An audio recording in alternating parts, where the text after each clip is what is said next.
ایک بادشاہ کی عادت تھی کہ وہ بھیس بدل کر لوگوں کی خبر گیری کیا کرتا تھا۔ ایک دن وہ اپنے وزیر کے ساتھ شہر کے ایک کنارے پر پہنچا۔ رات کا وقت تھا۔ دیکھا کہ ایک آدمی گرا پڑا ہے۔ قریب جا کر اسے ہلا کر دیکھا تو وہ مر چکا تھا۔ افسوس کی بات یہ تھی کہ لوگ اس کے پاس سے تو گزر رہے تھے، لیکن اس کی لاش کو اٹھانا کوئی بھی گوارا نہیں کر رہا تھا۔ بادشاہ نے لوگوں کو آواز دی۔ رات کا وقت تھا، لوگ بادشاہ کو پہچان نہ سکے۔ بادشاہ نے آواز دے کر کہا، لوگو اس کو کیوں نہیں اٹھاتے؟ یہ بیچارہ مرا پڑا ہے، یہ جانتے ہوئے بھی کہ اس کی روح نکل چکی ہے، تم اسے ہاتھ لگانا گوارا نہیں کرتے۔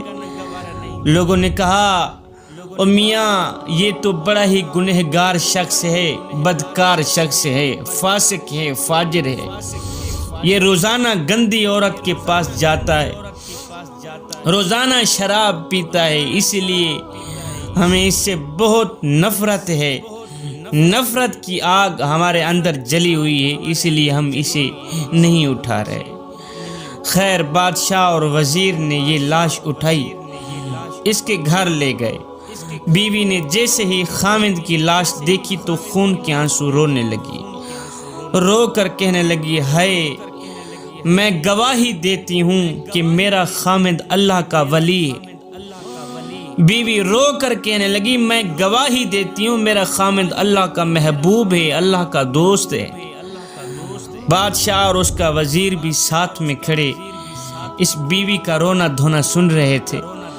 بادشاہ کو اس بات پر بڑا ہی تعجب ہوا کہ یہ شخص اللہ کا ولی کیسے بن گیا۔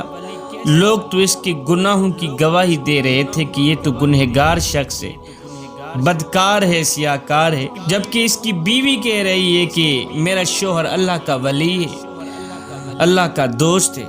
بادشاہ نے کہا، مائی ایک بات تو بتا، لوگ تو تیرے اس مرے ہوئے خاوند کی برائی بیان کر رہے تھے، لوگ تو میت کو ہاتھ لگانے کو بھی تیار نہ تھے، اسے ہاتھ لگانا بھی گوارا نہیں کر رہے تھے، اور تو کہہ رہی ہے کہ میرا خاوند اللہ کا محبوب ہے، اللہ کا ولی ہے۔ بیوی نے کہا، ہاں مجھے بھی لوگوں سے بس یہی توقع تھی، مجھے بھی لوگوں سے بس یہی امید تھی۔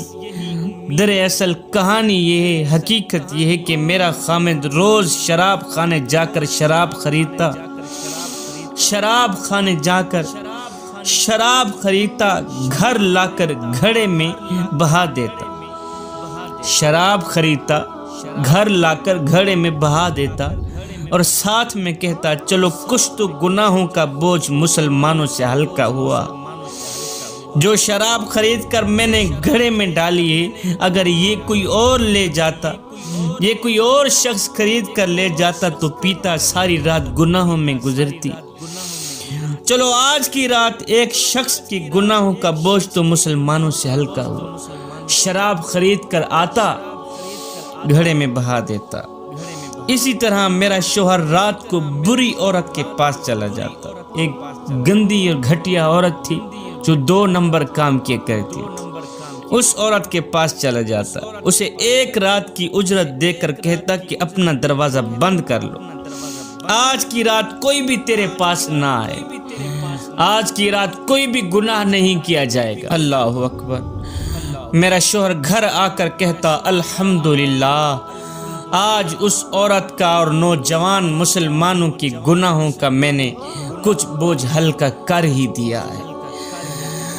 ہے لوگ میرے شوہر کو ان جگہوں پر آتا جاتا دیکھتے تو برا بھلا کہتے، گندی عورت کے پاس آتا جاتا دیکھتے تو برا بھلا کہتے، شراب خریدتے وقت دیکھتے تو برا بھلا کہتے۔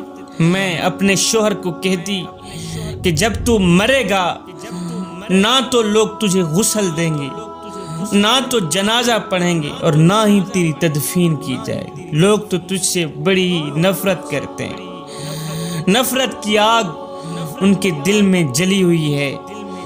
میرے شوہر مسکراتے ہوئے مجھے کہتے کہ گھبراؤ نہیں، تم اپنی آنکھوں سے دیکھو گی کہ میرا جنازہ وقت کا بادشاہ پڑھے گا۔ یہ جو میں چھپ چھپ کے نیکیاں کر رہا ہوں نا، اس کی اللہ تعالیٰ مجھے ضرور جزا دے گا۔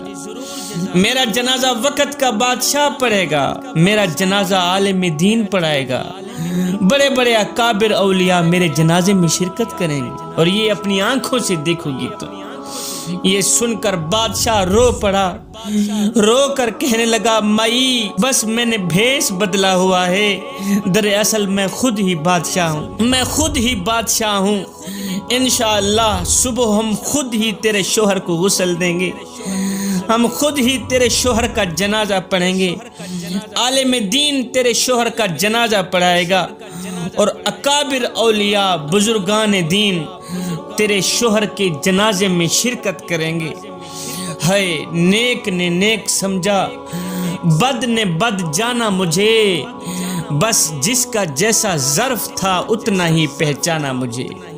صاحب نیکیاں کرتے جاؤ، دریا میں ڈالتے جاؤ، جب کبھی زندگی میں طوفان آیا تو یہی نیکیاں کشتی بن جائیں گی، تمہیں منزل مقصود تک چھوڑ آئیں گی، تمہیں اعلیٰ درجے پہ کھڑا کر دیں گی۔ میرے حضور علیہ السلام نے فرمایا چھپ کر نیکی کا انجام دینا 70 نیکیوں کے برابر ہے، اور گناہوں کی اشاعت کرنا رسوائی کا سبب ہے۔ حضرت سیدنا علی المرتضیٰ شیر خدا نے فرمایا اس نیکی میں کوئی بھلائی نہیں جس کے بعد جہنم۔